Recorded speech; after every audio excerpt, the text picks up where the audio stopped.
do you have a dream? Think about this. Like, what's your biggest dream about animals?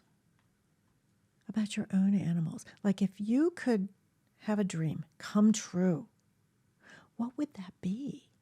Right now, sit with those dreams. Think about the possibilities. Even if you don't have an animal companion, animals are everywhere. And they exist on all kinds of different levels. So my dream, I'm going to share with you my dream. I have a lot of them, but one of them is, do you remember, oops, got to make Luna go away. Do you remember Sleeping Beauty and Snow White? They would just go out into the woods at a certain point in the story, and the animals just came to them. You know, it's like Snow White, you see a little birdie sitting on hers, and he'd be like, la, la, la, la, la, la, la. And they would all come and just, sit on their, shoulders. And as you can see with, I think that Sleeping Beauty, they would just come and just be around them. I mean, that to me would be like this amazing dream come true. They could understand you. You could understand them. You'd just be like so happy. I would be so happy. So yeah, Marcus, Out into the Woods. I remember that movie. But into the woods that are just filled with joy, because every single being, the flowers and the trees and the animals, they understood you and you could understand them. So my dream, that's one of my many. I have a bazillion dreams about animals. So this deer is a friend of mine, but it's to represent a deer from my past, a female deer, a female deer. Oh, sorry. And her name was Goldie. And Goldie, she was a mother, and she every year that she would have babies, she would bring them to me.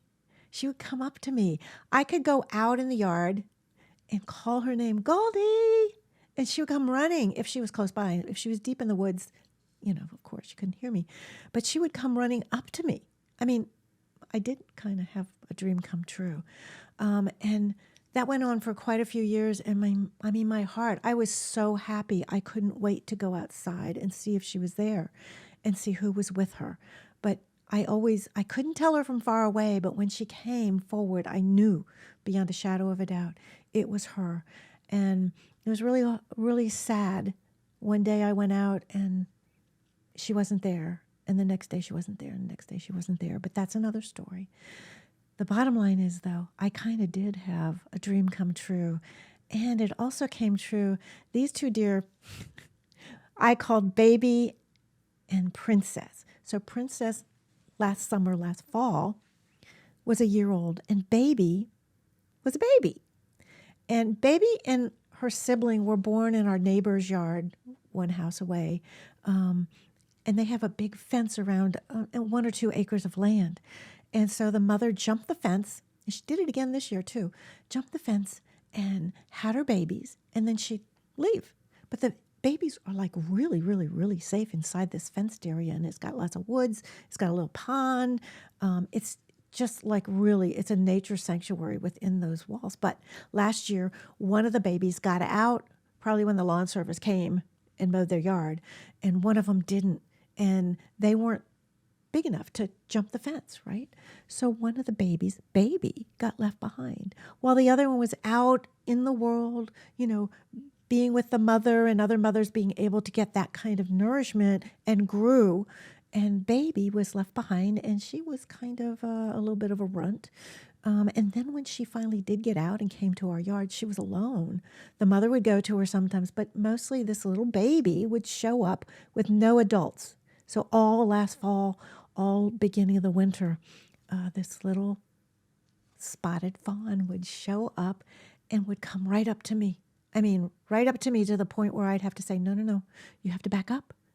I don't want you coming up to humans. It's not safe. But it made my heart sing. I mean, it made me so happy. She would come right up to me, this innocent little being. And whenever I would show up, she would just come running right up to me. And then she seemed to hook up with the princess, who was also a loner. And so the two of them hung out together and they would both come up. So that was just, my greatest joy is able to be with them. And one more I have to share with you. This was quite a few years ago, way before the pandemic. There was this squirrel that I named Tilly. I don't know why that came to me, but I can't tell the squirrels apart.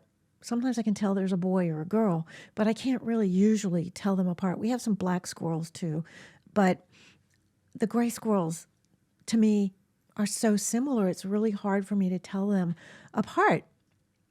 So there was this one, we have a screened-in porch, and that's where the kitties go, our kitties, Max and Luna. Oh, Luna's like, what about me?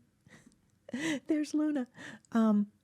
So Max and Luna can go outside, but only on the screen porch, and it's pretty big, and they can run the full length of the porch back and forth. So whenever the squirrels, chipmunks, whoever come up right next to them, they will go chasing after. So this squirrel one time was just running and kind of almost coming up to the screen and looking in and going like, ha ha ha, I know you can't get me, and then would be running past, and Max and Luna would just go charging after them, right? And I don't know why this came to me and was like, Matilda. I'm like, Matilda, that's an old-fashioned name. And then I started saying Tilly, and the squirrel stopped and looked at me like, yes, you call my name? And I was like, what? That's really funny. So I would go outside. I know, it was really fun. It's like, yeah, totally fun.